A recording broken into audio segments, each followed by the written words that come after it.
Welcome to Grub and Grace. I am your host, Mark Flower, and we will be talking Captain America: Brave New World with my guest, Will Rose. Now, with everything going on in our socio-political atmosphere here in America, as well as the rest of the world, we both viewed Brave New World in a different light than just your typical superhero flick.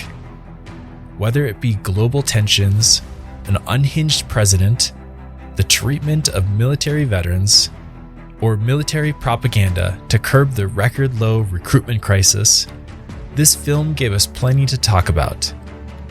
One of the big talking points was racism and how it manifests through cinema.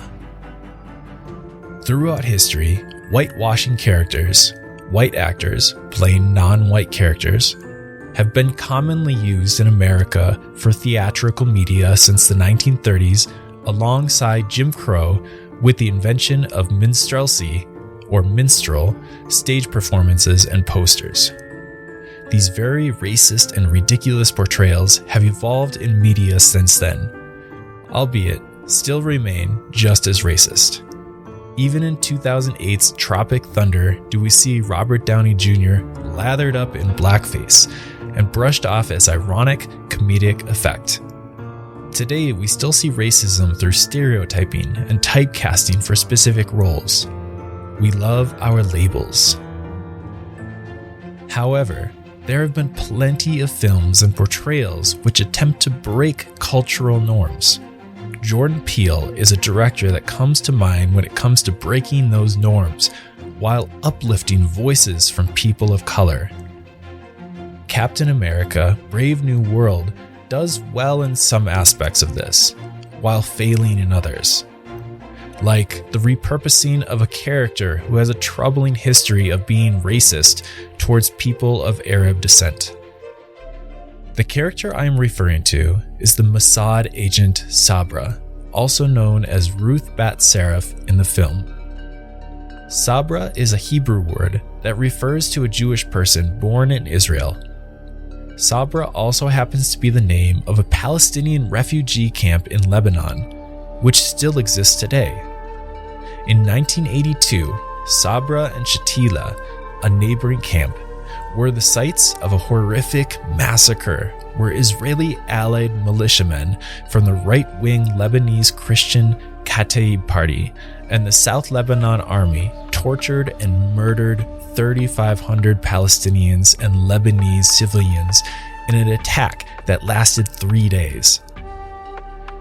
Human Rights Watch, Amnesty International, and Harvard Law, among others, have reported that the Israeli government and police force, the same agencies that Sabra fictitiously work for, are realistically practicing apartheid to this day.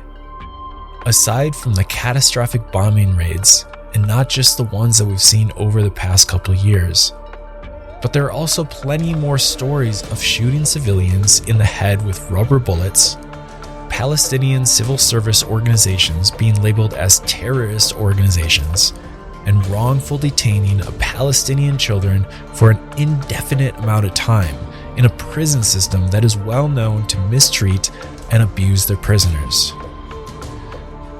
Even though Marvel did attempt to reconstitute Sabra and distance her character from the past, this new approach is laughable, that it would ease the generational pain. There is nothing wrong with wanting a Jewish hero, but there are plenty of other options to do so. 226 others, in fact. It feels like the powers that be are ignoring the real-life atrocities happening to people in a tone-deaf move, like putting a racist, outdated character like Sabra in a large blockbuster franchise. And this is an incredible insult to Palestinian, Muslim, and Arab fans around the world. And as a Jesus-following Christian, how are we loving our neighbors if the harm brought to them isn't stirring something inside of us? Anthony Mackie made a stir over a statement when he said, "Captain America represents a lot of different things, and I don't think the term America should be one of those representations. It's about a man who keeps his word, who has honor, dignity, and integrity. Oftentimes, pride for our country can be elevated, and that can be conflated with certain ideas and principles. When Mackey says that the character represents integrity more so than the idea of America, he means Captain America exhibits the characteristics of what patriotism should look like: being strong, fearless, confident, true, honest, kind, good, having integrity, dignity, and heart. The entire American dream. During the time Steve Rogers held the shield, his deconstruction of wanting to actually be the symbolization for America, aside from a Hitler-punching, America First icon, is a very integral reason as to why Sam gets the shield. Bucky Barnes tells Sam, "He gave you the shield because you're you." Steve Rogers is everything that Captain America should be, and he chooses to pass the definition of that shield and the honor in the title on to somebody that he believes holds those key representations, which is Sam Wilson. Will and I dig further into everything here. I do truly hope you enjoy our discussion on Captain America: Brave New World.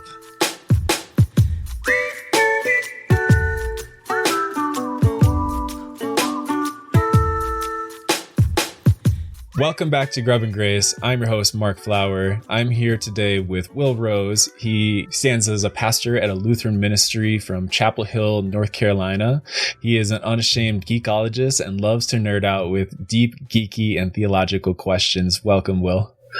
So good to be here. Yeah, we met at Theology Beer Camp a few months back, last year in October, and we rubbed shoulders and introduced ourselves, and then here we are, months later, podcast together, geeking out on things. So, that's the joy of this thing called podcasting, the connections that we all make. I love it. Here we are. And speaking of Theology Beer Camp, I know they just released the 2025. It's going to be in Minnesota. Are you planning on going to that one too? I hope to. I really like, in terms of life and family and ministry and all that kind of stuff. My goal is to be there at St. Paul, Minnesota. That is Lutheran land. There's a lot of Lutherans in Minnesota. I've never been to St. Paul, never been to the Minneapolis and that kind of area. So I would love to go. And it's, I've been to, my church hosted Theology Beer Camp in 2022, 2023. Yeah, three beer camps ago. It was here in Chapel Hill, then it was in Missouri, and then in Denver. And so, I would love to go to Minnesota and keep going to these, because it really is a highlight of my year. Reconnect with friends and podcasters and being stimulated by the conversations and questions that are lifted up in those spaces. And in my book, all the stuff that interests me overlap at Theology Beer Camp. And so I would love to be there. Hopefully life will allow me. And not to mention all the people that are going to be speaking. So all the authors, all the speakers, the public speakers that show up, and theologians that talk on subjects. Of course, you were on a couple panels for some of the more kind of geeky subjects. We also have like Brian McLaren. We have Grace Jason Kim. We have John Thadamil. So you get a lot of really good voices putting their input into the whole thing. So it's really cool to see. Yeah. And there's Comic-Cons and there's conventions and Star Wars conventions and Star Trek conventions, all that bring in all the big heavy hitters that are in those fandoms. And I feel like Theology Beer Camp is definitely Trip Fuller Con. It's a convention of all, like, his full year of all the people he has on his podcast and the things he geeks out on and loves, all coming to it. And he's a youth pastor at heart. And so it's like youth camp. It's like a youth group lock-in. It's a theology conference all wrapped up into one, and all the personality that Tripp has all comes out there at Theology Beer Camp. And as a youth pastor at heart for myself and love all those things, it's just really is a blast. So we hope that people can come out to that and meet us, and hopefully there'll be a geek stage or pop culture stage or something of that nature at the next one too that we'll curate and do some. Yeah, he hasn't released the list yet of who's going to be speakers or anything like that. So I don't know if he's actually found enough people to really fill the spots yet. But I would love to see you on the stage again and listen to what you have to say on whatever topic you're talking about. Cool. So why don't we jump into, because we have a lot to talk about. I put a lot of notes on this, and I don't know if we're going to get to everything. So why don't we kind of jump into it? So we're talking about the movie Captain America: Brave New World, and we're going to be talking about what our thoughts on it, first of all, and then also how it kind of relates to the world. Kind of a lot of these nuances that have caused controversies or just discussion topics that were brought up in the movie that we can maybe discuss about, how do we relate this to the world we live in? So yeah, I'll just jump out. Maybe we could start off with our overall thoughts. Sure. Kind of what aspects you liked, what aspects you didn't like about the film. So I'll kind of put that in your ball court here. Yeah. It's hard not to watch this movie through the lens of what's going on in our present day political situation in America. It's called Captain America: Brave New World, with a black Captain America with an unhinged president who becomes a Red Hulk at the end.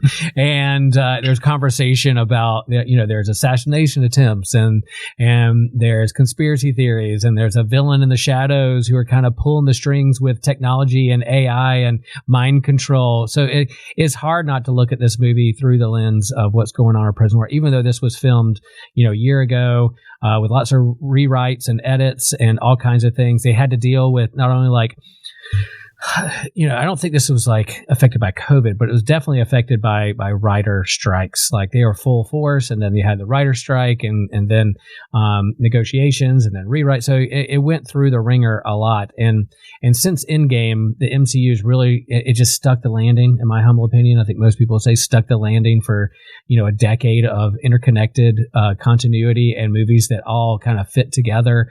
Yeah, there were some wins. There were some that weren't received as well, a few duds here and there, but it all connected and led to somewhere. And so everyone after Endgame was really wanting to see where MCU would head next. What's the next phase? Who's the next big villain? Can they recreate what the magic they had going into Infinity War and Endgame? And I think because of COVID and because of not just finding a direction or a clear direction of where they're headed, it's been kind of hit or miss since Endgame. And this kind of falls in okay, Brave New World, next phase, let's go. There's going to be, Comic-Con. They announced some new Avengers. Robert Downey Jr. is going to play Doctor Doom. They built up all this stuff. And so this movie was maybe a springboard into that Brave New World. And for me personally, I was kind of let down. And the more I think about it, I was very positive coming out of the movie. I was that was a solid comic book movie, solid Captain America movie. And then I kind of thought about it. I was like, man, it wasn't as brave or as new as I wanted it to be. And then I geeked out with Joshua, and he kind of, his enthusiasm and geekiness was contagious. And I even bumped up my score a little bit. And I was like, yeah, he loves this movie so much. He loves cherry blossoms. He has a tattoo of a cherry blossom. He loves Red Hulk. He loves his cap. Maybe I need to like it more than I did. But then since then, I've been thinking about it and hearing other reviews. I'm like, I kind of bumped it down a little bit just because it didn't take that brave new step into a new phase, into the Marvel universe. It played it safe. And I love Sam Wilson as Cap. I thought it was a solid Cap movie. I thought it played that formula, the Marvel formula, fine. You had its 3 acts, and it built to the final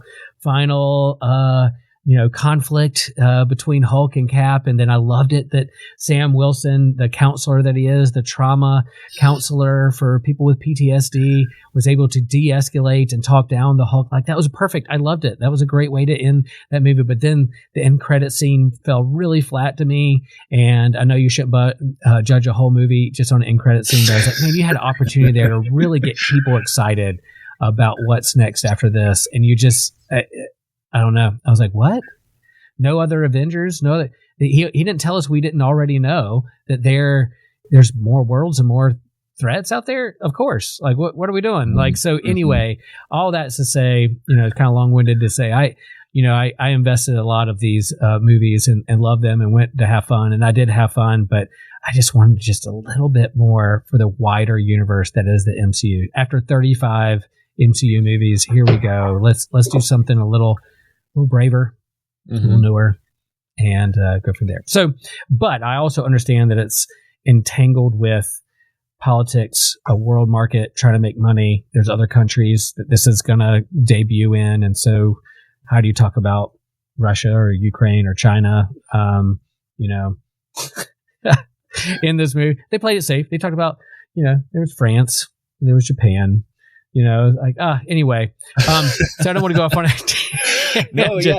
I agree with you. I think it did play very safe. I think the aspects I did like was that it was enjoyable to watch overall. I think it was a fun action movie, and it's one of those things that you can't get too bogged down. I mean, it's a Marvel movie. Marvel movies are notorious for not being Oscar quality. They're meant to be fun. They're meant to be adaptations of what people love from the comics and from what the characters. And I think they had some really fun action scenes, like fight scenes. I heard some people talking about the choreography being a little flat and predictable. But I honestly enjoyed some of those action scenes. I actually thought that he was a little better fighter than like some of those original like Steve Rogers fighting scenes. Steve Rogers a little bit more just kind of like, throwing the punch, the typical very, very kind of choreographed, those felt shield and fun. Shield and fists. But I think what they threw in with the Anthony Mackie's character, Sam Wilson character, that they threw in a little bit more of those aerial acrobatics, which he got from being, was it Falcon? Yep. Sorry, my comic book knowledge is no, don't apologize at all. No geek shaming. No geek shaming with this my geekology. So I loved a lot of those action scenes. But then, it fell flat because I felt like it wasn't the braveness that it, was trying to market itself as. Yeah. It touched on some of the topics, but it almost like tender-footed around a lot of it. Yeah. It touched on like, how USA treats like veterans, some of the world geographical or geopolitical situations right now. Like instead of talking about China and Russia, they talked about, France and Japan being almost like a placeholder for like China. Yeah. They did India, of course with the proximity with the Indian Ocean and where the Celestial landed. But it definitely could have gone a little further. I think like you were talking about kind of, it has to make money. It's living in such a capitalistic world as we are today, they have to figure out how they can make money. If they are truly being brave, they're probably not going to make the money because it's going to cause controversy. People are going to, boycott it just because they're like, I don't want to hear what they have to say if they're just going to show one side of it and be partisan. So I think there is reasons why they did all that, but I wish it would have been a little more brave too. Yeah, and I can almost hear Joshua listening to this and going, but they were brave in this moment. They were brave in this moment, and there were moments when it was brave. I guess for me, I don't think there was any mischaracterization of the characters. Like I read the source material, I read the comics. If I'm looking at all the characters in here, I don't think there was a character that was misrepresented or sounded out of character. I just wanted to lead into some things a little harder. I wanted them, I didn't want it just to be a sequel of the Falcon and Winter Soldier, the Disney Plus TV show. I wanted them, here's the next movie in the next phase, maybe the Thunderbolts is going to be that. Maybe the Fantastic Four is going to be that. But I feel like the last handful of movies, I've always kind of, maybe the next ones, they're going to widen the universe and interconnect it and lead somewhere. Where is this going? I know there were, again, like so many roadblocks and detours when it comes to COVID, writer strikes. They had a big villain called Kang that they had to about face on because of that actor was problematic and some of the way that he treated and got canceled. But then recast Kang. I don't know, recast him with a different. He's from the multiverse. He can look different. They don't have any problem recasting. Yeah, we probably can recast it. Just so they've had some roadblocks and try to figure it out. And I don't want necessarily them to recreate Infinity War and Endgame, but what's the next? I think talking about comics and the source material, comics do it all the time. They have new creative teams, they have new writers, they have reboots. They go back to issue number 1, legacy number 800, new creative team. Let's take Batman in a whole new cool direction. Let's take Cap in a new direction. Let's give the shield to someone else and see where this character can go with it. And comics do it all the time, so I think movies can do it too. I went in just expecting a little bit more, and it wasn't really there. My expectations really weren't met, but all in all, I had fun. solid comic book movie. I'll probably watch it again. I can't say that with some of the comic book movies that I don't like or have problems with. I'll probably go see this again, or I'll pull up on Disney Plus when it starts live streaming. I hope it gets a little bit of legs, but it was also brave and bold that it leaned into the Eternals, which was people were problematic with. They leaned into the Incredible Hulk movie that came out the same time as the original Iron Man movie. Like if you don't remember that Incredible Hulk Ed Norton movie, that was the brave bold thing they did. They did a sequel to a movie that was like 15 years old that expected to know about. And then, I kind of leaned in a little bit to my wife, who she doesn't read the source material, but she goes sees these movies with me, and I was kind of like whispering a few things. She's like, "Oh, okay, well, who's that?"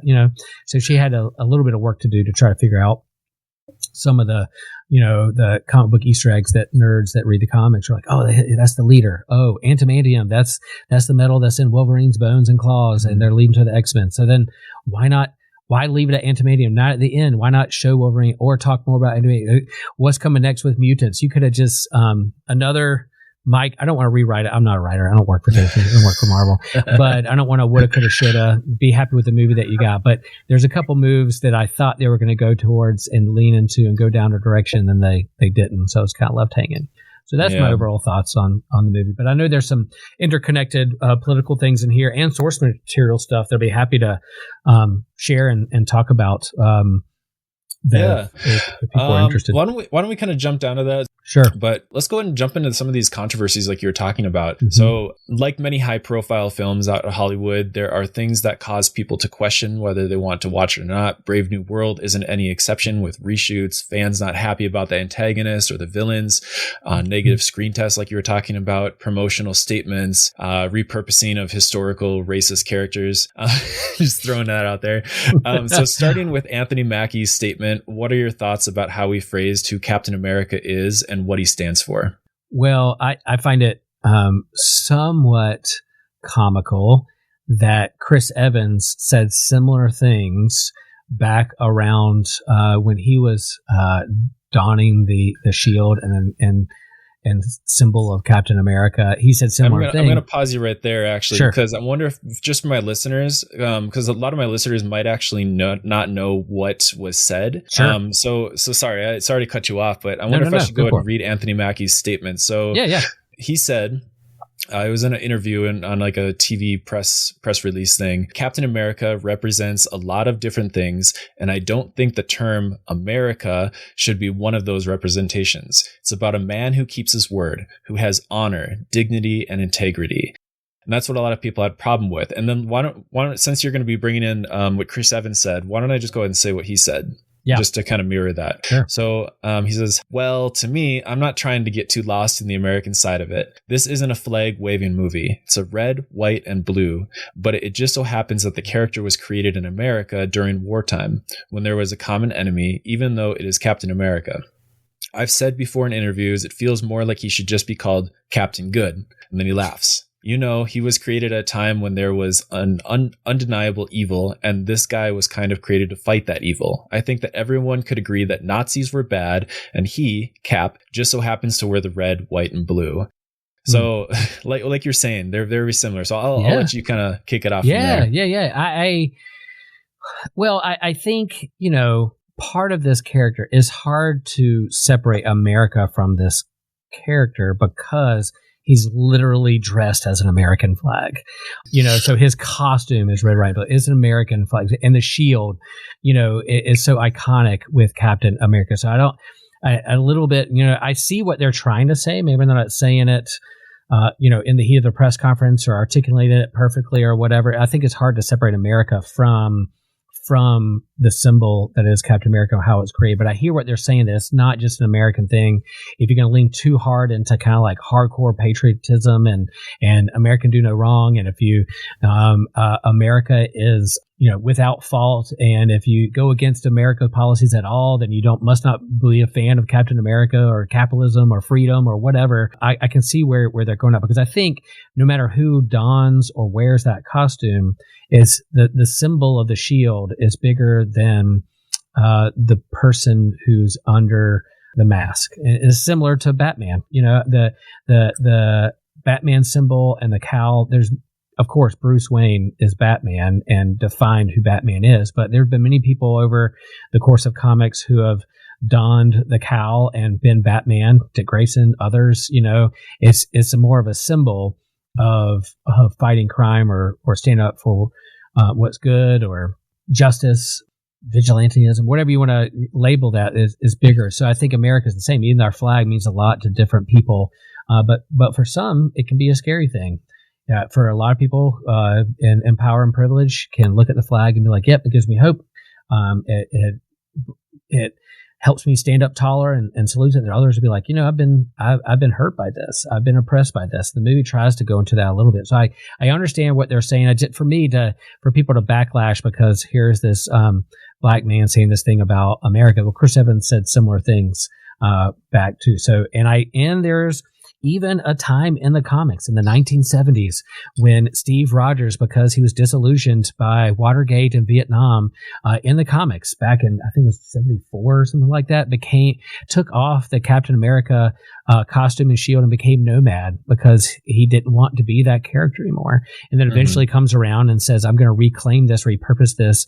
And maybe I lost sight of it a little bit, but maybe I can have a vision of what an aspiration for others to look at this and to give them hope and to change the narrative of what we are, what we stand for across the world. So I think we can kind of look in through the lens of present day political politics, geopolitics, Christian nationalism, whatever. We can say the same. Like, do we want them to overtake and repurpose this American flag or the shield, or do we want to not give it up and say this is what I believe it stands for over and against evil, fascism, whatever word or label we're going to yell at it. So that's kind of where I am. I think people will find sound bites and use sound bites as a way to tear down something and not listen to the whole context, or forget there's other people who have said the same thing in different ways.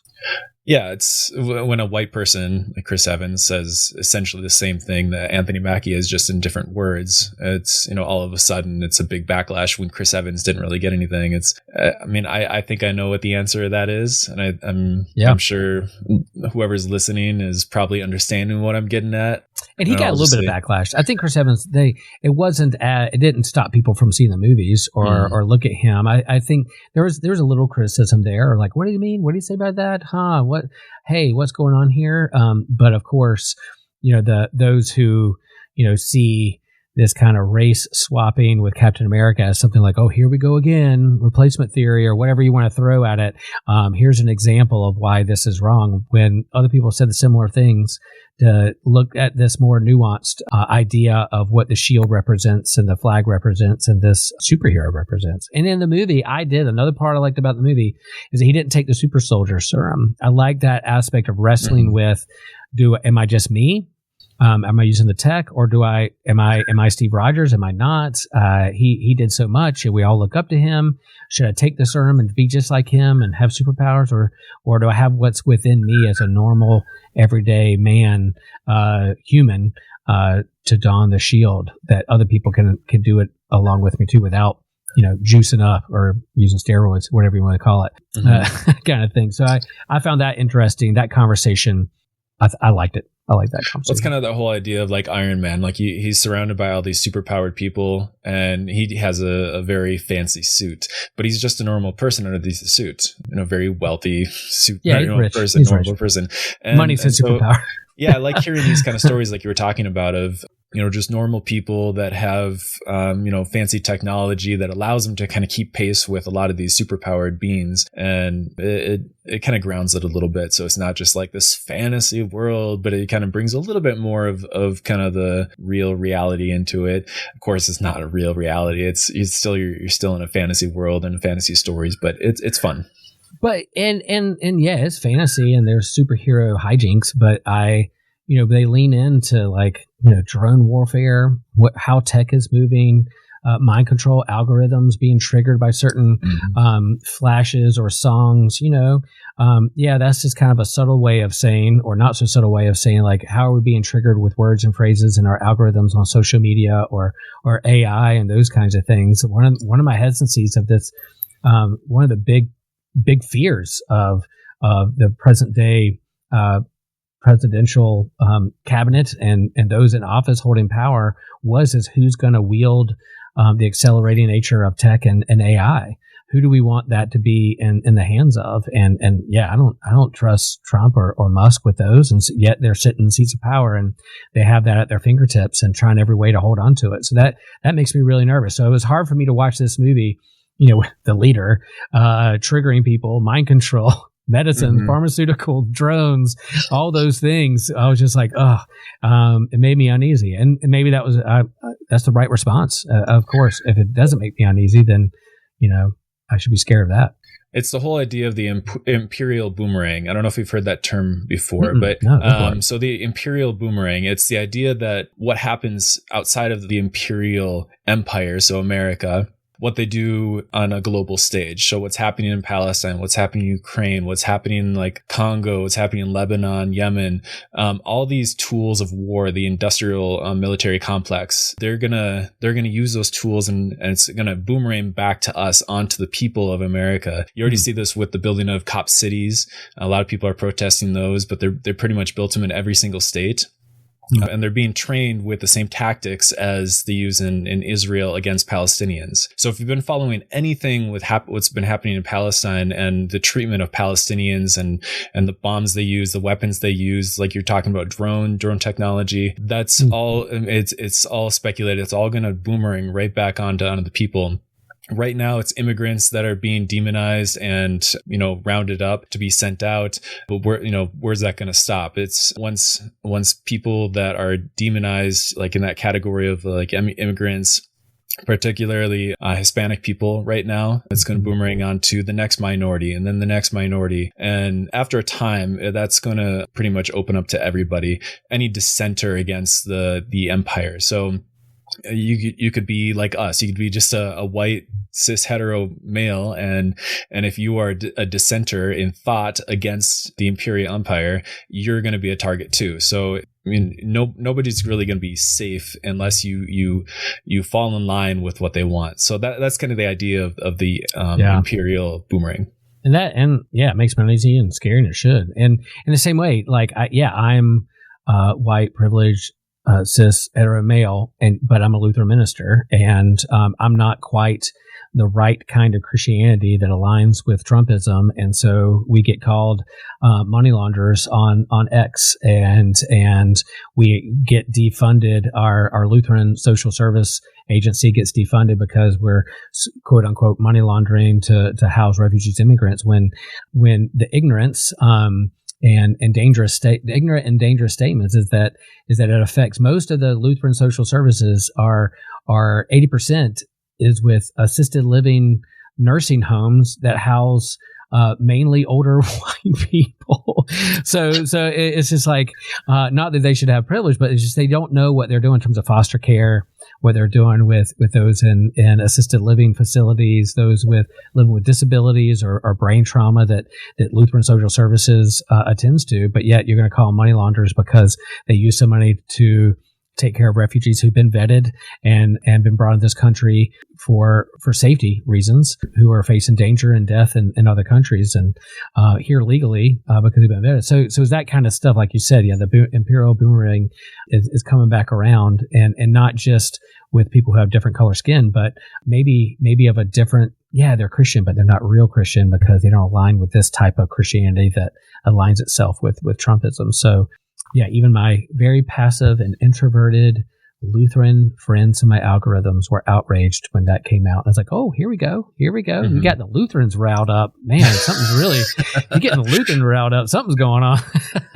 I could see a lot of like the lashback against like the UMC, like the United Methodist Church. But once you get the Lutherans involved, man, it's real. Uh-oh.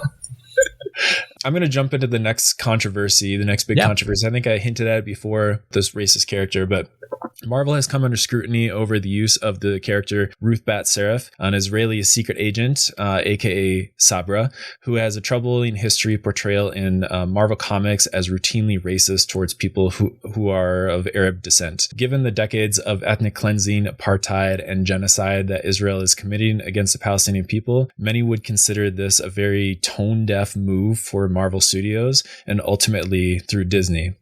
Do you have any thoughts about the repurposing of Sabra in the MCU?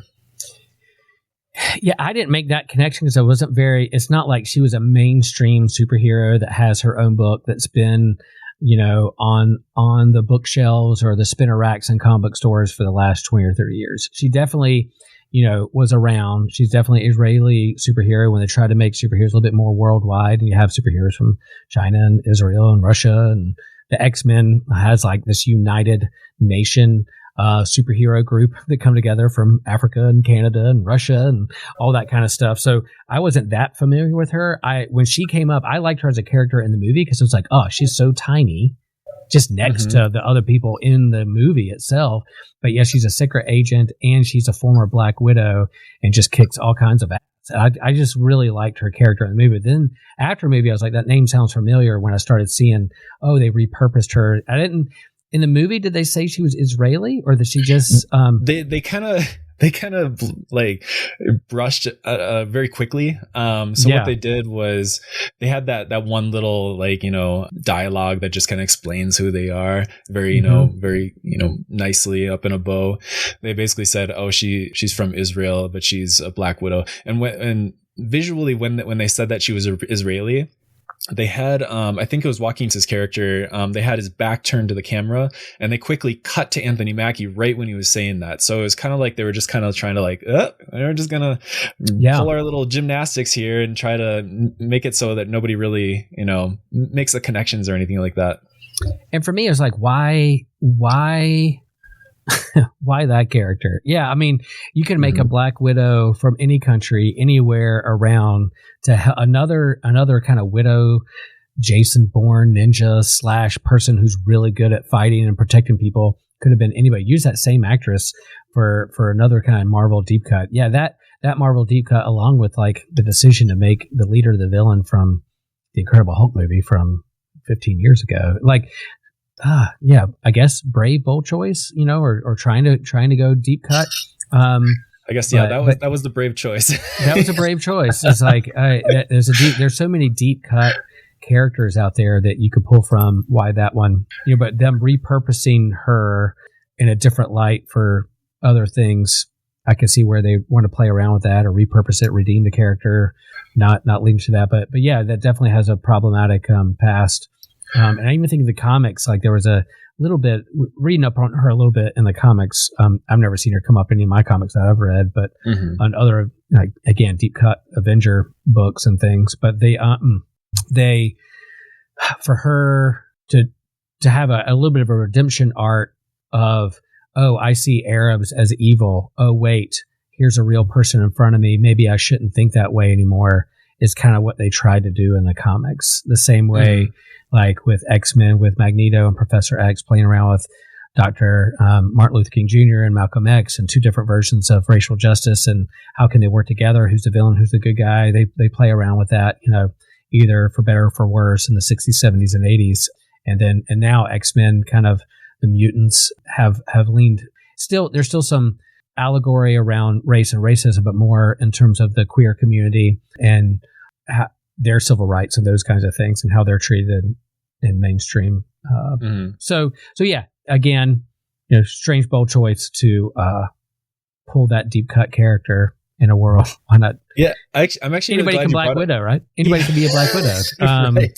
Because they were just trained and they're an assassin group like John Wick, right? There's underground assassins trained to go out and about. We're going to see another one in the Thunderbolts movie. He was a very good friends and sisters with the original Black Widow.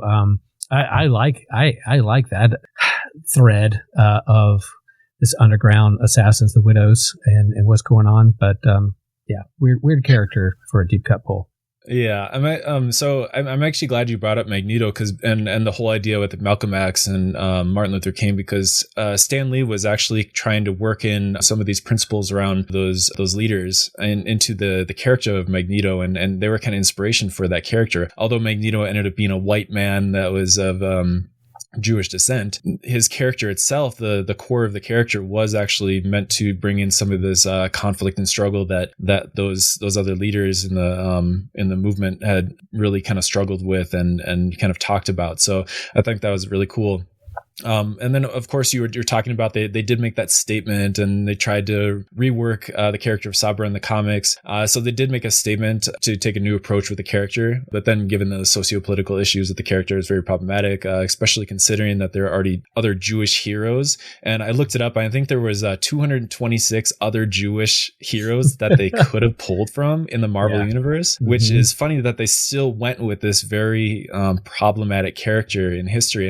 And I when you said that you had never seen her in any comics that come up with you, I believe Sabra, I think she had her own comics. She was essentially the version of Captain America for Israel. And I think a lot of her comics were primarily distributed and circulated in Israel and a lot of those surrounding areas. I think they did show up here in America somewhat, and I think she did pop in here and there.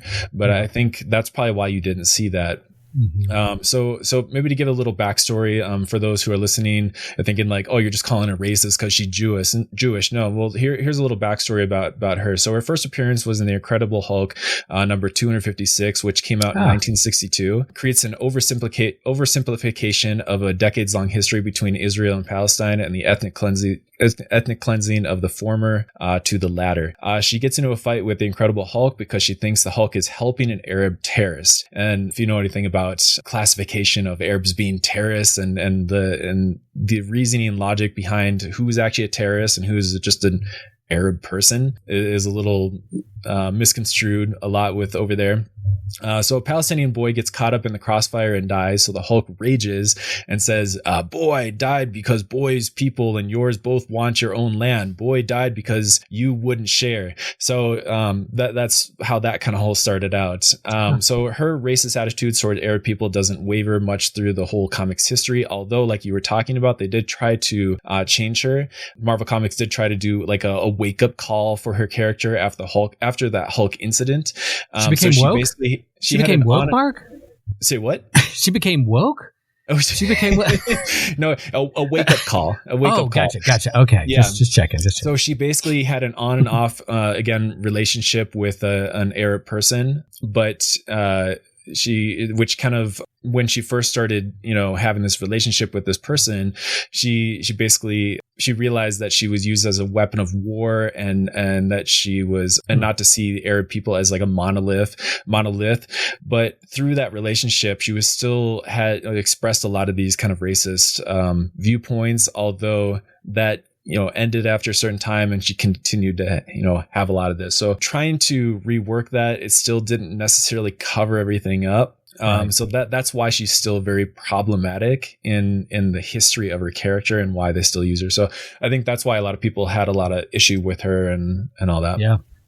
Yeah. And interesting that, her first appearance or a story arc in Incredible Hulk and this movie pulled from Incredible Hulk movie, and you have a Red Hulk. So maybe the line of thought there was like, oh, here's kind of a deep cut from Incredible Hulk that we can pull in and repurpose, redeem a little bit. And I do like how she was skeptical at first and then had her own kind of transformation, ended up helping Sam and being on the team, this kind of a, strike force team that using her gifts. So that hallway fight scene, Marvel's good for a good hallway fight scene, and to have her in there to show her kick some ass was pretty fun. But yeah, I mean, again, like of all the things you're going to pull from, you're going to do that one. There's so many characters. There's so many Marvel characters, and if you're building towards a new, like again, like the President Harrison Ford was like, hey, we're going to get a new Avengers team. Let's do it. And you're like, cool. Who's going to be on the new Avengers team? Like allude who's going to be on that. Of course, new Cap and new Falcon. And all right, so is she going to be the new Black Widow? You have a new Thunderbolt? I don't know. It just it's a little clunky.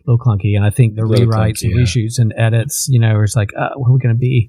It's a standalone movie? Is it a Disney Plus show? Is it leading into the next big Avengers team that everybody's excited about, or what? It was like, didn't know where it wanted to be there. It felt a little forced to me. Yep. Especially even that hallway fight, it felt a little forced. Like, oh yeah, we gotta show everyone what she can do. Let's have her kick some ass. Yep. So why don't we pull this Imperial boomerang right around into world events and how it kind of maybe pull some stuff out of here. So Given Marvel's track record of having pro-military propaganda in their films, how does this film portray a pro-militarism message, and in what ways does Marvel go about their own way and kind of deviating from some of that? Yeah, I think, again, like the president, and this more I talk about it, I'm trying not to pick it apart. Like this particular president, if he had just gotten a good counselor and to talk about his issues with his daughter, then maybe all this stuff could have been solved in like a international fight over international waters of the celestial being and F-15s.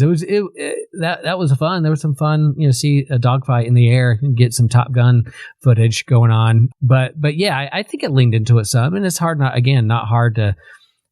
it's hard not to look at this through the lens of what's going on, but international waters in different countries and misunderstandings. And if we just understood each other and clear things up, and Sam's in the middle, Falcon's in the middle, trying to help each other out, not good or bad, but trying to de-escalate international conflict. They tried. Did they pull it off? I don't know. But pro-military. I mean, I think you saw in here some people who are like, yep, or like Sidewinder. That whole conspiracy group trying to steal adamantium, and then you had like Sam's friend who, helped him out, and we're looking at the tech and looking at the pills that the president was taking to see what was in them, and you had some side friends who were like see the greater good and not just sell out for whatever the president is saying. I don't know. Where do you take on that, Mark? In terms of that, I saw that again. It's just like another Marvel movie with military and jets and international waters, and we're trying to say this hero doesn't play one side or the other, just trying to help people get along. He's a counselor, so that's kind of what I saw it as, and I wish there were more people like that out in the world and in my algorithms. But how'd you see that playing out? Did they pull it off, or? I think there were aspects of it that. I don't know. I just saw the whole movie. I saw a lot of this pro-militarism message. And I think that's also why they kind of played a little safe so they can get the funding. Because there have been Marvel movies in the past where, like, they've gotten the funding for, like, Iron Man films and whatnot. I forget which resource I was looking at. They're breaking down each Marvel movie and how much they got from military funding, and other movies where they didn't get the military funding because of certain things within it. And the military has a very loose kind of logic as far as, this is very, this is the direction that we want to go. And there's no real set rules with that. If you look into it. Yeah. It's more of a narrative that they want to push, and if the movie is pushing like that certain narrative, or if the directors are willing to work with the military to push a certain message, then they'll get the funding for that. There have been certain movies, I forget which ones exactly and why they didn't get the funding, but they took a direction because they wanted to tell the story. And I think that's where what I've seen is that Marvel doesn't necessarily just always go for funding from military to fund the films and get, millions of dollars to do all this, is that they do have enough leeway to say, we want to tell the stories that the fans want to hear. And I don't know if this particular movie really goes along with that. To me, it felt very like, oh, let's work with the military on this one so we can push a certain kind of vibe check that works with them. But yeah, you did see a lot of like the mentions of like real life super soldiers. I mean, that's even coming across. Yeah. There isn't like serums that make people like, Steve Rogers or like Isaiah Bradley, but you do get like exoskeletons, cybernetic implants, genetic engineering, brain computer interfaces, psychostimulants and anxiolytics. But there's other ways to it's a new term for me, but there's a lot of other ways that they can make these quote unquote super soldiers. And yeah, so yeah, and if we think about there's history there. I mean, the reason Captain America exists because it's a propaganda comic. With the first time he appeared was punching Hitler in the face on the cover of the comic before World War II, before he even got into the war. They're like, look, there's this guy named Hitler overseas that we need to fight. And so Captain America was propped up as the symbol of punching Nazis, and so yeah, it's propaganda, and again within the interconnecting circles in terms of church life community and the toxicity around religious trauma. Like fandoms have those same problems. It can get toxic in fandoms as well. There's people that get really territorial and cancel culture or get bent out of shape because their favorite character wasn't handled in a way that they saw fit. And so and there's a whole group of fans like, I just wish they keep their politics out of my entertainment and my superheroes. I'm like, dude, do you not understand this? Captain America is wearing American flag. It's always been political. What are you talking about? Oh, this movie's too political. It's like, what are you talking about? He was founded on that. That's how he started. And so, yeah, you may not jive or agree with it, but at least read it on its own, read the source material, see where this character's come from, where it's going. And there's definitely been Captain America stories that I really love and Captain America stories I didn't. And, that's with all movies, all TV shows, all comics. There's certain writers and creators that take it in a direction that you really like and some of your favorite. And some you're like, I think that I don't really vibe with that. I'll wait and see if there's a new direction, a new creative team. But yeah, it's always been pro-military because that's how Captain America started. And even the Civil War story arcs, I mean, those are extraordinarily political, and it pulls on pretty much every character of the Marvel universe into those story arcs. And you get the whole idea of, breaking off between the agree and disagree of what they were about. But this whole idea of those who side with like Iron Man and the government, like who, and then the other side's like who polices you. And so it's a lot of those things that a lot of people pulled. Yeah. I love that. And they did it in the comics and then in the movies. And I love that they tip their hat to that too. And the hesitancy of Sam, of the new Cap, be like, what, you want to do Avengers again? Who's going to do that? What if we say something that you don't agree with? What side are we going to take if we hang out too much in the same bed? If we spoon too long in the big bed of big government, who's gonna when we disagree, when that pillow talk turns wrong, what's gonna happen? So I think that's a good question and needs to be there, and I'm glad they brought it up. I just wish they would lean a little bit harder, gone a little deeper into some of those and think about the next phase. We got to talk about this fighter jet scene as well in the Indian Ocean. Do you have any thoughts on the fighter jet scene? I was just caught up in the fun of a dogfight in the air, like in terms of of course, he's a fighter pilot. He has wings. He was Falcon, but he's Captain America and Falcon. He has a new Falcon, and his buddy is in danger and taken out, and he starts questioning what he's doing.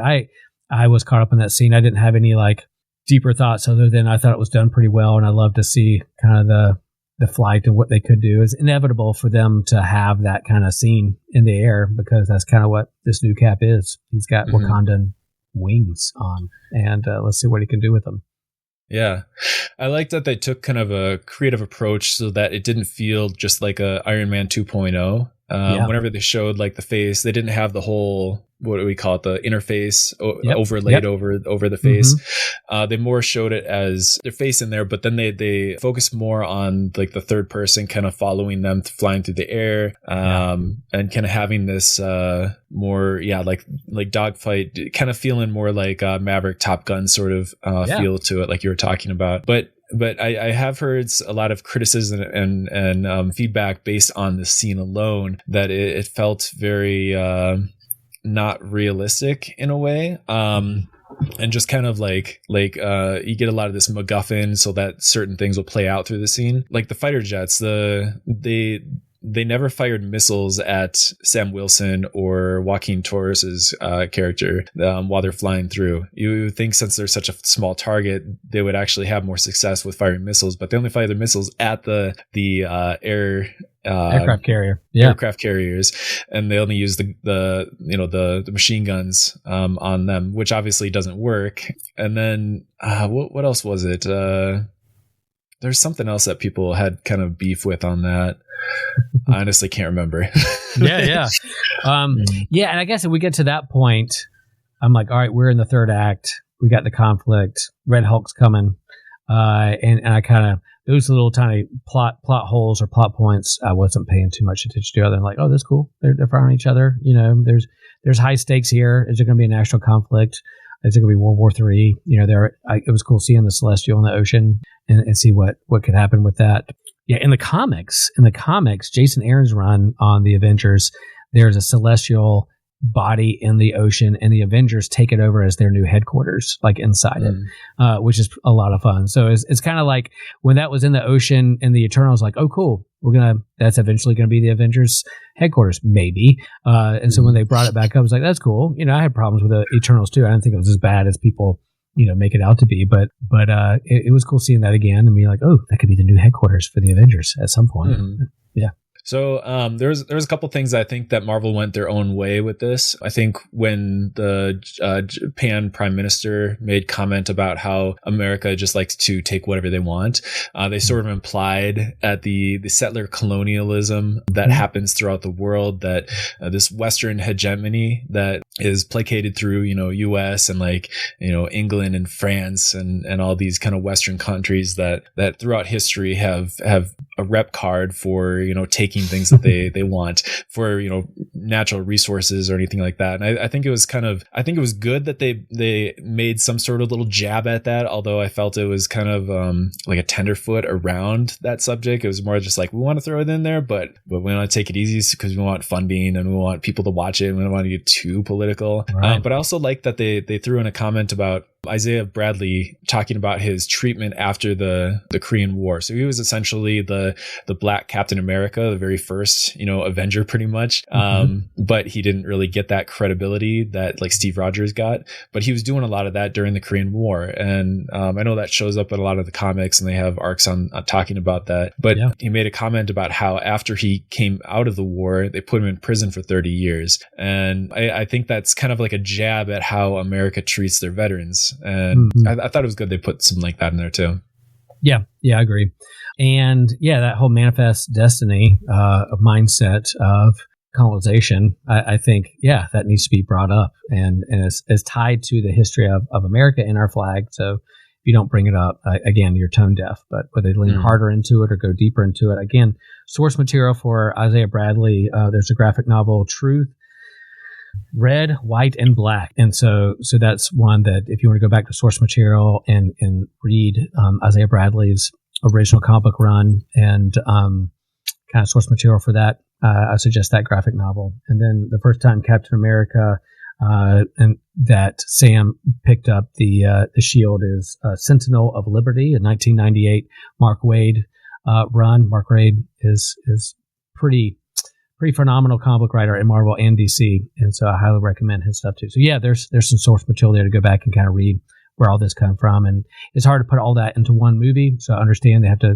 think about direction, but again, we keep saying this, they tiptoe around all of them, not lean hard into one, and so that's where some of the you're on the surface, but how do we go deeper into this? And it's hard enough in a comic book over into a Brave New World. It was just that's right. Brave New Surface. That's what Brave New Surface. I like that. Yeah. Retitle for Disney Plus. Yep. So the next little part here, and I know you saw it in the notes and you made comment to me, like, I can't believe you listed all these out. Did you AI those or did you write every single one of them out? Like no shame in there, but I did a little research, so you'll find out. My listeners will find out what I'm talking about here in a moment. Yeah. I did a little research, and I found I don't know if it was a blog or someone that listed out literally every single superhero related movie or adjacent movie that they could come up with. And TV show and cartoon, right? And TV show and cartoon. I think this particular post, I don't know, was it with TV shows as well? There's definitely some TV shows on there. Okay.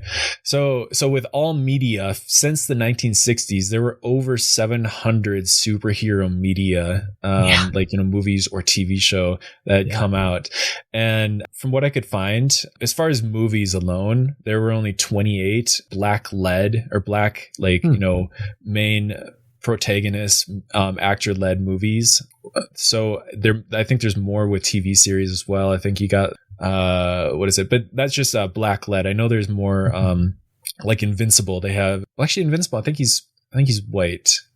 Yeah, he's like an ambiguous. White. I think he's like an Asian ambiguous character. Yeah. But so given the disparity of black led hero films and the backlash that Anthony Mackie had received prior to the release of the film, do you think racism plays any role in any of this? Oh, sure. I mean, the whole representation when the people who are writing and creating this since whenever, whether it's comic books and then into media, where it's comic strips to comic books to pulp stories to then the emergence of radio and TV and then the movies, then yeah, if the people in charge and with the money and the privilege are upper class white folk, then yeah, that's what they're going to tell their own stories and make them the hero of their own story. And that's why there's been a push over the last few decades to have better representation within those things. And then again, we have to bring up DEI as being undermined by our president and cabinet, and the white backlash or the backlash against DEI. But again, that representation is important. What stories you're going to tell and who's telling the stories, who's telling the history, from what perspective. We see that biblically, we see that in American history and now, and people being skeptical, or who's telling the story is a good question to ask. So absolutely. Yeah, I looked over this list and I was trying to like make checks beside the things that I've seen or watched or consumed. And I was like, I think I've consumed maybe a fourth of these, which is a lot. If you think about like over 700 properties of cartoons, movies, and TV shows, I was like, wow, I've seen a lot of these. Well, not all of them. Yeah, granted, a lot of lists were foreign films. I saw a lot of like Russian, Japanese media, some from like other various countries too. So it wasn't all just like Western media, but it was all kind of. And to build off that list, there's 35 MCU movies. Not talking about like before the interconnected MCU, like Fantastic Four, Spider-Man, X-Men, those movies in the early 2000s, but from the interconnected Iron Man leading in this continuity, building upon one another in a shared universe, there's been 35 MCU movies, and so this is, I guess, 35th one. And so where do we go from here? So, of course, is it growing tired? Are people tired of them? Are they tired of the formula where people go spend money and go see them? What are they looking for? What are they chasing? Nostalgia is a hell of a drug. All those things. What do we do next with these? And here is like I'm a full-fledged geek. I love these and I'll go see them all, but want something new or wider, and what's next. Interesting. But yeah, there's a lot on here. Man, email Mark or reach out to him, DM, to see the full list, and he'll share them with you. And then you can go through and take about an hour and read through them and check by the ones that you've seen and the ones that you're interested in that maybe you'll look up and watch at some point in the future, because that's what I did. Yeah, and I'll share the list of 28 films that I pulled out here. So I guess a follow-up question to this would be, do you have a favorite like non-white, like kind of people of color led superhero, either film or TV show? I got it. Black Panther for sure. I mean, I think that was so monumental in terms of that movie, that actor. It's sad that we lost him way too early.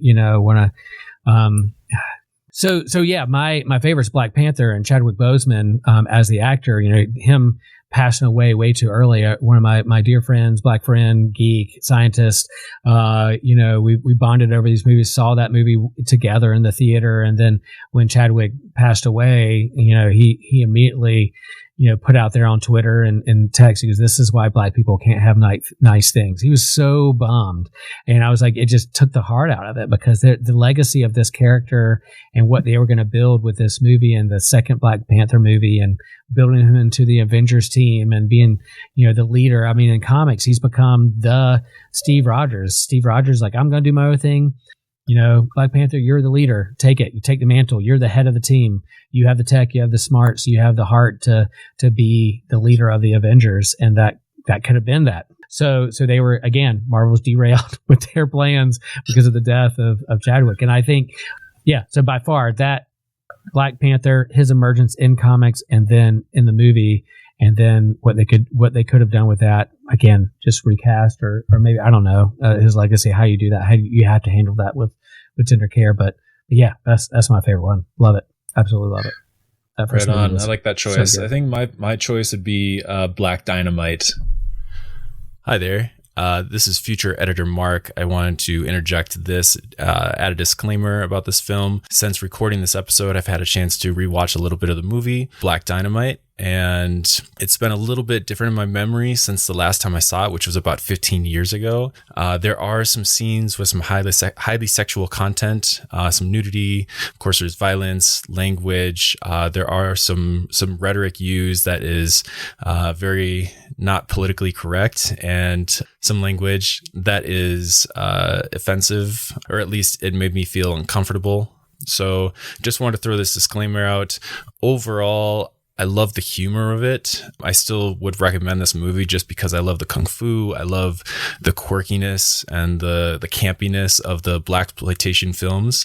It was created as a spoof of blaxploitation films. So if you enjoy that kind of stuff, I'd say go watch it. It's a very fun movie, but per this disclaimer, definitely take note and understand that there is content in there that you might not like. So back to the show.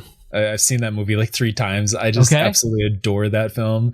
It is quirky. It is hilarious. It brings in like this, it kind of pokes at the blaxploitation films. Yeah. And it's just like everything about it is just fantastic. So if you or any of my listeners have never heard of Black Dynamite, write it down. Go out there and watch it. It's certainly a standalone film. What year, and then like who are the stars of this?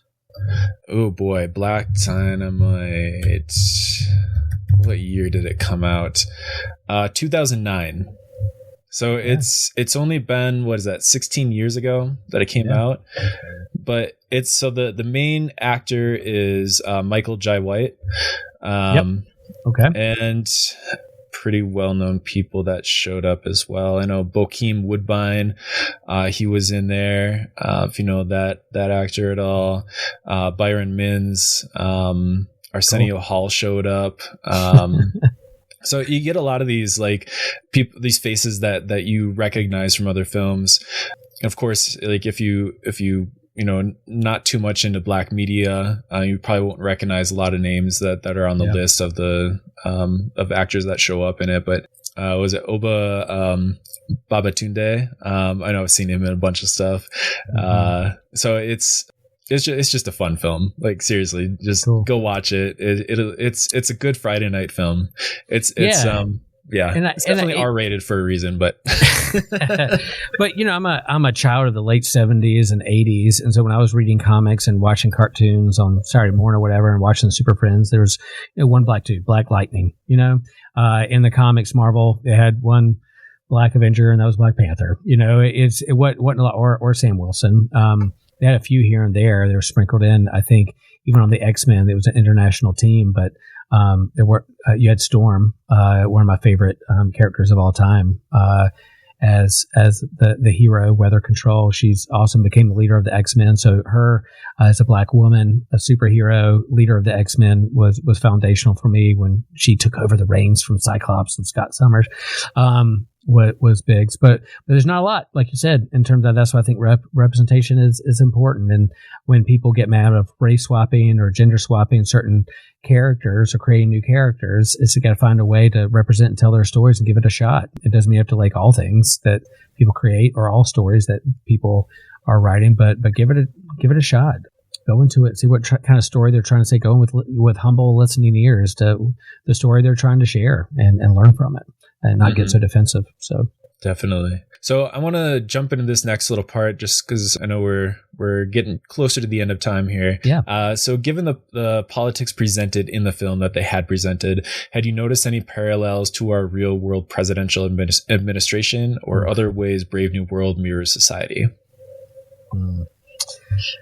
Oh man. Yeah, that's a loaded question. Yeah, I think there are definitely parallels. I mean, this was written before, November of last year and put out there and edited, but it's hard not to look at it and see it. I mean, again, the mind control and manipulation, the algorithms, the AI, the tech, and those kinds of things has me nervous. I'm not scared of AI. I'm not scared of tech. Again, I feel like they're tools that we can use for the benefit, just like reading glasses or Tylenol. At one point people were like, oh no, you're playing God because you have reading glasses. You're augmenting your vision of wanting to see better. I'm like, it's just tech that we use. But again, humans have the propensity to take tools and turn them into weapons. So yeah, I have a hammer to help build my house, but I can also smash somebody over the head with it. Yeah, we create atomic energy for energy for human beings, and yet we drop it on somebody to blow up an entire city. So yeah, tech and AI don't scare me, but I am scared of who's wielding it and what people are going to do with it, and whether we're being good stewards of those technologies and tools. And so I think there's room for that conversation. So yeah, that's the main thing that has me nervous about this administration is what I don't trust them to how they're using the progression of tools and the accelerating nature of AI and algorithms and internet or whatever's out there, So that's kind of where I am. And yeah, how hard is people don't want to draw attention to themselves that they're going to get in trouble with this particular administration or taken out, or I'm not going to beat around the bush. I think Trump's a mob boss. He's a Batman villain mob boss who has Lex Luthor next to him, who thinks he's the smartest guy in the room, and it's hard not to look at it that way. And when someone thinks they're the smartest person in the room, I don't particularly enjoy being around those people or trust those people. So I think that's what they're doing, and it's hard not to look at this movie and like, yeah, who's wielding the power, who's wielding the privilege, who's wielding the tech and weaponry. Has always been a part of superhero comics, superhero movies. What makes a hero and what makes a villain is pretty clear to see. And yeah, with what's going on in our world right now, you're either cheering the villain or because you're on their side, and you're going to get you get to walk up a couple steps higher in power, privileged, and profit and money. Maybe you feel like you get a little richer, but that's kind of where I am right now. Friends who are listening to this, they know where I stand on these things. And, again, like I can have conversations and nuanced conversations about how much I feel like NASA's getting or not getting, or how much we're paying teachers or not. I can have nuanced conversations and sit at the table and talk about those economic issues. But man, when you have a whole administration that's calling a group of people who I consider important or friends or part of my community, parasites or scum or treacherous things, then yeah, I'm going to second guess their character and who they are and what they represent. So that's where I am. Sorry for my little soapbox there, but yeah, it's hard not to watch it. Maybe that's the hesitancy to this movie. It did great for opening weekend, but didn't have a great second weekend. And whether it's just going to be put on Disney Plus and forgotten, then move on, I don't know. We'll see what happens. Yeah, it was one of those films that was kind of I felt like it was kind of a transition film, kind of setting things up for future development, and it was almost kind of like Marvel Studios, like, okay, we'll throw the community a bone. Here's your black led actor, trying to bring all these stories together and trying to set it up for the Thunderbolts and everything like that. But I felt like there was a lot of ambiguity to the politics, especially with like Thaddeus Ross. They bring over and they make this whole thing togetherness with a period, and it's almost like they weren't trying to say like he was one particular party over another. They didn't even show like a vice president elect with him at all, which I think they left it ambiguously wide open so they could do whatever they want with in the future. Real fast, are you familiar with iFanboy pick of the week? iFanboy, no. It's a podcast they drop every Sunday and talk about their weekly comics and pulls and what they like. And they're like, I like listening to what was in their pull box, what comics they read and what they like. They pick the pick of the week, but they also have these media explodes and talk about the comic book movies or other things, and that was the kind of their take too. They didn't have very great things to say about Brave New World, but one of their questions, like, where was the vice president? Why weren't people alerted? That was one of their things. Is like, all right, the president hulks out. Who's next in charge? Like, what's going on here? Maybe there was one and they just kind of cut him out in the rewrites. But I thought that was interesting point. Yeah.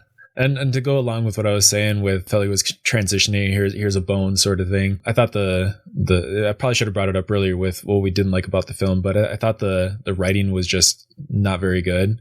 I felt like it was very forced, very cheesy, cliche, and I thought like acting was good on like Joaquin Torres's and Anthony Mackie's character of like Sam Wilson. Even Harrison Ford, it was great seeing him. I thought he did a great job with that. He acted the crap out of that. But even with like the good acting, like I thought their dialogue was just atrocious at points, and I think a lot of that was the writing. I think when people watch this, I think a lot of people might have that same thought, like, oh, their acting was bad. No, it was the writing was bad. There was bad dialogue to begin with. yeah, so that's my whole 2 cents.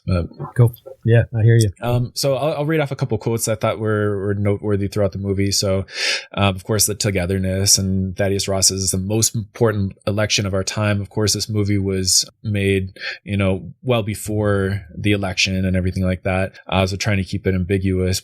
Let's see. Isaiah Bradley says, as long as Captain America answers to the president, Captain America represents what the president represents. Kind of talking about that, like, do you fall in line with the president, or do you do what you think is right? And then Sam Wilson even said, it was Ross told Stearns that he would pardon him and his crimes once he became president. Kind of reflects like what happened with like January 6th people, rioters, and being pardoned. If we can't see the good in each other, we've already lost the fight. Sam Wilson said that to Joaquin Torres. Yeah, so I thought those were kind of noteworthy quotes throughout the movie. Yeah. And in systematic ecology, we have one of our yearly themes is seeing the good in the other, or finding the good. And so we're picking things that we don't like and then trying to find the good in them, because so much of fandom can be toxic too. You tear things down, the clickbaity stuff of like, oh, MCU is dead, Disney gone woke again, click here and watch my 15-minute rant about these things and why it's all wrong. And we're not saying you can't critique or not like something, but the exercise that we're trying to do is pick some things we don't necessarily like and then perhaps find the good in it. Look at the good other things. So that really stoked Joshua out. He was like, yeah, look, they picked our theme. We were ahead of them. We're, finding the good, the other is a big part of what Sam was talking about, and I agree with, whether it's pulled off or clunky dialogue or not. Joshua geeked out on that because of, finding the good in the other is important. As much as I disdain the present presidential posture towards others, and dehumanizing others, I have to remind myself often not to dehumanize them as well. To see them as beloved child of God, to see them as someone created in the image of God, to pray for them, to all those things is not easy, but it's because you want to get defensive, you want to fight, but roll up your sleeves and go at it. But yeah, I think we need to be reminded, if we're going to see the good in the other, or if we don't like dehumanizing of people, then maybe we shouldn't do it to others as well, even those who are doing the dehumanizing. Yeah, I like that.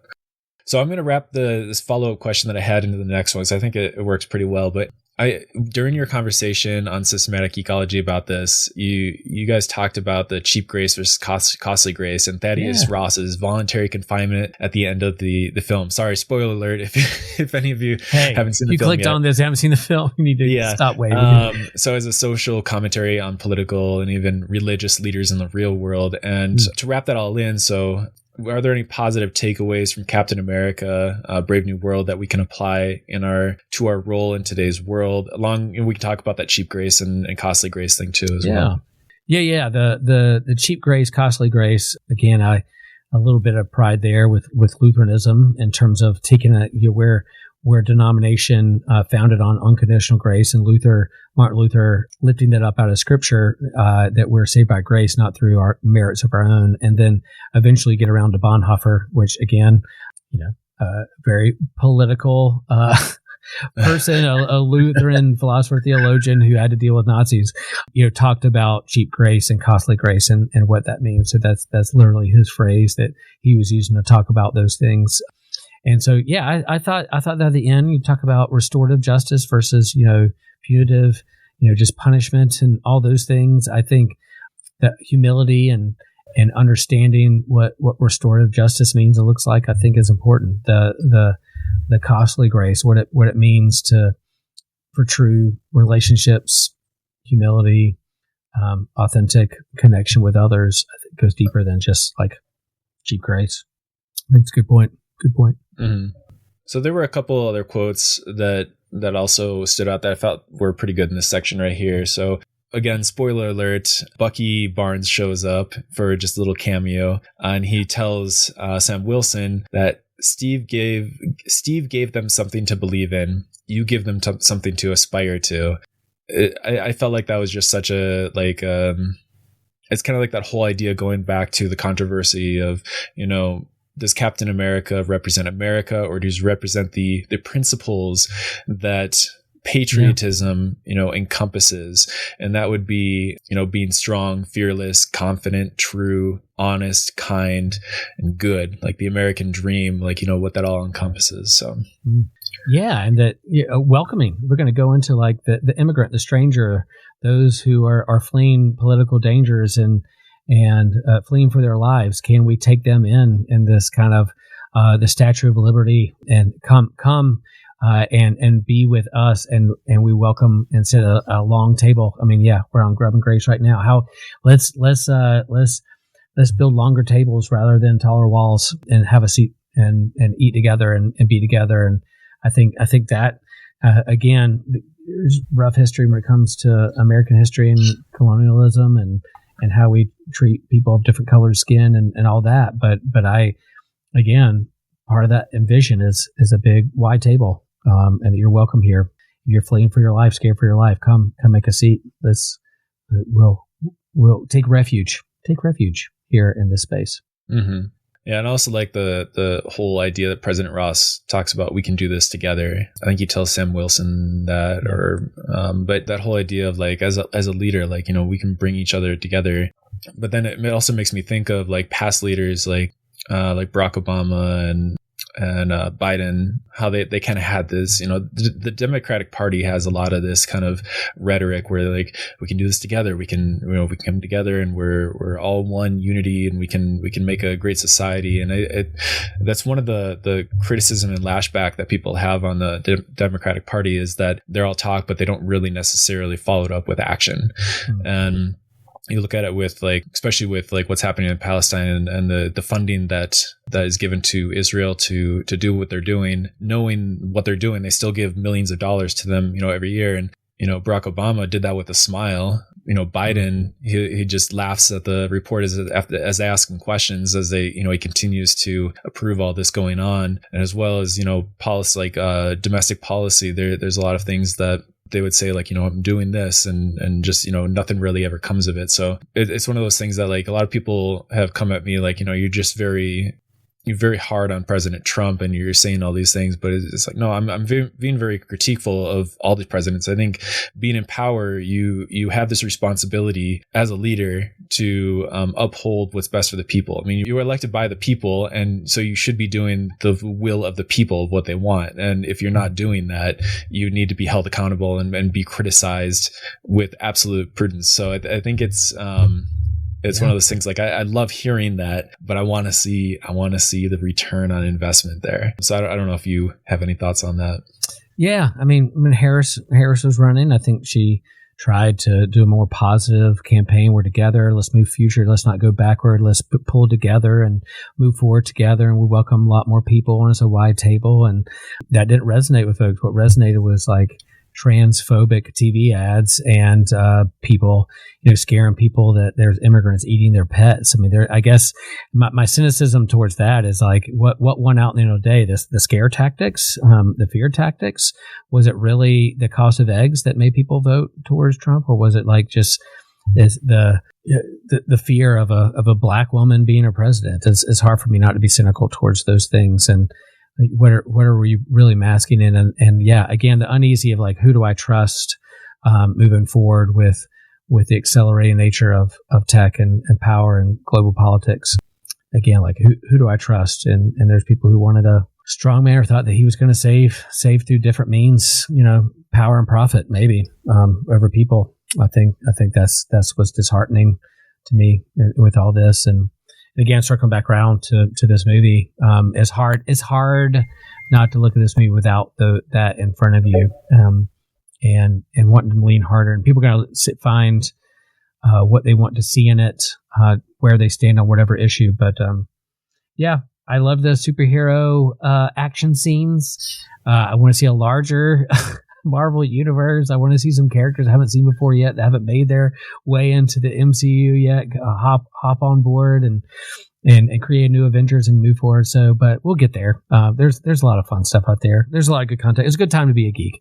Even though this wasn't A+ in my book, it was still fun and it's still a good time to be a geek. There's a lot of good stuff out there. A lot of fun stuff There to geek is, out about. and like I was saying, like it's a fun superhero movie. I would suggest people to watch it just because if you like your superhero movies, there's a lot of that geekdom with it, and a lot of funness with the story. Still a very fun, engaging story, and I really enjoyed it. So I would recommend to go watch it. Mm-hmm. And read the source material. Read the source material. Go out there, find some Captain America. Yep, go find the comics. They're fun. Mm. So I'm going to go ahead and bring this up to a close. So do you have any projects that you would like to plug for yourself? Just you can follow us, Systematic Geekology. That's kind of where I geek out the most with. We have like 14 hosts that talk anything from Marvel movies to anime to video games all across. I don't geek out on all those things, but we have a big wide pantheon of hosts that can geek out on all kinds of stuff. And then every now and then on Across the Bifrost, my friend Ryan to talk about Thor comics and other comics and a couple other things. And yeah, I might have my own writing and things out there at some point. If you're in the Triangle area near Chapel Hill and want to grab a beer or coffee to geek out on things or talk theology nerd stuff, then let me know. Would love to connect with you. Right on. And I actually just listened to your homily with one of your sermons. I think it was the Jesus Made It Weird episode. Oh, okay. Yeah, and yes. I really appreciated some of it because you were talking about food, and I was like, oh, this is perfect. I need to bring this up because you were talking about like the fermentation process of bread, and even just like with like alcohols like beer and everything like that, and Jesus just made it weird. the process of Jesus's like way of teaching and instructing and bringing up like new concepts and everything like that to the people. You were talking about how he would always break food with people. Like in the Sermon on the Mount, he would break the food, and then he would preach and talk to people, and then he went across the sea, and there was more people that wanted to. So he preached some more on the other side of the water there, and that's when he brought up the whole idea of I'm the Son of God, pretty much, and I'm the bread of life. And the fact that all four Gospels, there's the synoptics are a lot of similarities. John does his own thing, but in all four Gospels, the story that they all decide to include no matter what is the feeding the 5,000. That was pretty big for the Jesus story that they believe. Forgot about the homily. Systematic Geekology is a part of the Anazal podcast network that Joshua puts together, and every now and then he'll pull my sermons from our church YouTube page and put them into my own podcast called the homily. Sometimes I forget. It's been a while since a new one's been out there. So, but the homily, and then I was on my friend's podcast. Ryan Does did Skipping Church with Ryan, and when I was taking care of my mom on a Sunday, skipping church, I want to skip like 4 Sundays a year because of vacation, but I was skipping that day, and I was able to talk about my love of surfing and some of my surfing experiences, and that was a lot of fun. So check out that episode if you want to get a good picture of me geeking out on things other than Star Wars and comics. My other first love of geekdom is surfing and following the surfing tour and pro surfers and being a beach bum. So that's a good episode too. Yeah, I'll have to check that out. And where can people find you also? Will Rose on Instagram, Facebook, my church website here in Chapel Hill. All right. And as you guys always finish up with any Geekology episode, in light of Systematic Geekology, what are you currently geeking out on? Oh man, there's so much good TV right now. Like I just geeked out super hard on Saturday Night Live, the 50th anniversary episode. I'm a big Saturday Night Live geek, and that really kind of foundation and curated my sense of humor, for better or worse, and loved their 50th anniversary episode. And then loving the ending of Cobra Kai, loving Severance, loving White Lotus. There's just a lot of good stuff on TV right now. Right on. So I'm going to share a couple of things that I was geeking on. So the season 3 of Invincible on Amazon Prime. Also right here called Made in Korea. It's cool. It's kind of a fun little story about AI and robots getting sentience. It's just a one piece there. And then I didn't know that Keanu Reeves came out with his own comic book, but Berserker. So I picked up volume 1 on that. It's very violent. So if you're not into violence, very. And then of course I love all these little Sarah Scribbles, the Cryptic Club. Cool. Yeah, so I love all that. That's kind of what I'm geeking I'll also on. say that I liked Friendly Neighborhood Spider-Man, the new Spider-Man cartoon on Disney Plus, about 10 episodes, that centers in kind of on the MCU version of Spidey. Not necessarily Tom Holland voice acting with this, but it sounds very similar and a similar vibe. I had a lot of fun with that. They take a couple twists and turns in Spider-Man canon, but most of all, it characterizes him really well, and I loved it. I love a good Spider-Man story, and yeah, check that out too. I love Spider-Man. I'll have to check that out.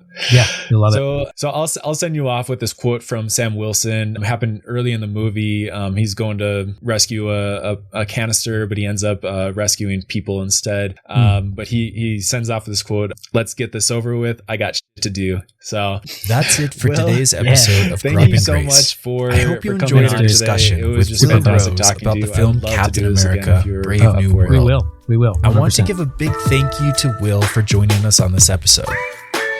If you enjoy the content that we produce, be sure to leave us a 5-star rating and review on Apple Podcasts.